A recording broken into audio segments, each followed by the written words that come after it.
राजा की चिंता। प्राचीन समय की बात है। एक राज्य में एक राजा राज करता था। उसका राज्य खुशहाल था। धन धान्य की कोई कमी नहीं थी। राजा और प्रजा खुशी खुशी अपना जीवन यापन कर रहे थे। एक वर्ष उस राज्य में भयंकर अकाल पड़ा। पानी की कमी से फसलें सूख गई। ऐसी स्थिति में किसान राजा को लगान नहीं दे पाए। लगान प्राप्त न होने के कारण राजस्व में कमी आ गई और राजकोष खाली होने लगा। ये देख राजा चिंता में पड़ गया। हर समय वह सोचता रहता कि राज्य का खर्च कैसे चलेगा। अकाल का समय निकल गया। स्थिति सामान्य हो गई, किंतु राजा के मन में चिंता घर कर गई। हर समय उसके दिमाग में यही रहता कि राज्य में पुनः अकाल पड़ गया तो क्या होगा। इसके अतिरिक्त भी अन्य चिंताएं उसे घेरने लगी। पड़ोसी राज्य का भय, मंत्रियों का षड्यंत्र जैसी कई चिंताओं ने उसकी भूख प्यास और रातों की नींद छीन ली। वह अपनी इस हालत से परेशान था, किंतु जब भी वह राजमहल के माली को देखता तो आश्चर्य में पड़ जाता। दिन भर मेहनत करने के बाद वह रूखी सूखी रोटी भी छककर खाता और पेड़ के नीचे मजे से सोता।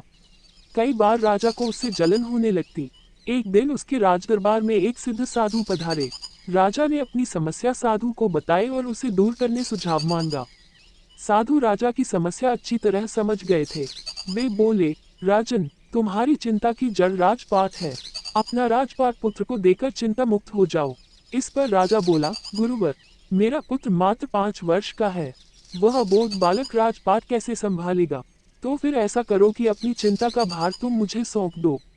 साधु बोले। राजा तैयार हो गया और उसने अपना राजपाट साधु को सौंप दिया। इसके बाद साधु ने पूछा, अब तुम क्या करोगे। राजा बोला, सोचता हूँ कि अब कोई व्यवसाय कर लूं, लेकिन उसके लिए धन की व्यवस्था कैसे करोगे। अब तो राजपाट मेरा है, राजकोष के धन पर भी मेरा अधिकार है, तो मैं कोई नौकरी कर लूंगा। राजा ने उत्तर दिया, ये ठीक है, लेकिन यदि तुम्हें नौकरी ही करनी है तो कहीं और जाने की आवश्यकता नहीं। यही नौकरी कर लो। मैं तो साधु हूँ, मैं अपनी कुटिया में ही रहूंगा।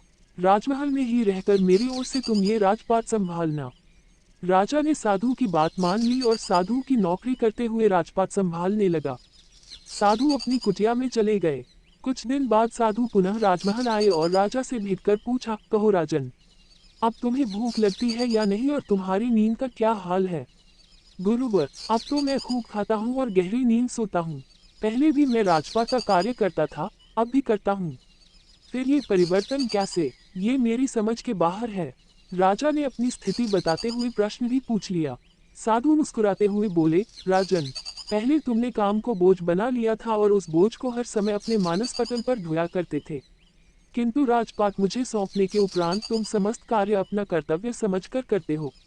इसलिए चिंता मुक्त हो। सीख, जीवन में जो भी कार्य करें अपना कर्तव्य समझकर करें, न कि बोझ समझकर। यही चिंता से दूर रहने का तरीका है।